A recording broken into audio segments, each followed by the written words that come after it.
దాగి ఉన్నాడండి. కాకులు వచ్చాయి.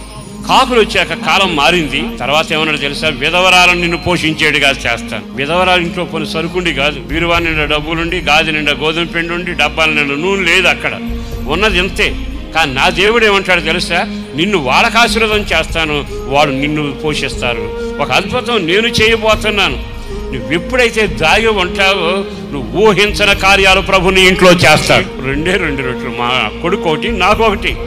లేదా అక్కడ నేను మొదలు పెడతాను, నిన్ను పోషించడానికి నేను మొదలు పెడతాను. 3.5 సంవత్సరాలు కాదు, తల నెరిసేంత వరకు పోషించగలిగిన వాడు. దేశమంతా నాశనం అవ్వచ్చు కానీ నీవు కాపాడబడదువుగా. ఆయన చనిపోతానని పడుకుంటే దేవుని దూతలు వచ్చి ఆహారం తయారు చేశాయి. ఏలియా తల దగ్గర నిలబడిన వాడే ఈ రోజు నీ దగ్గర నిలబడబోతున్నారు.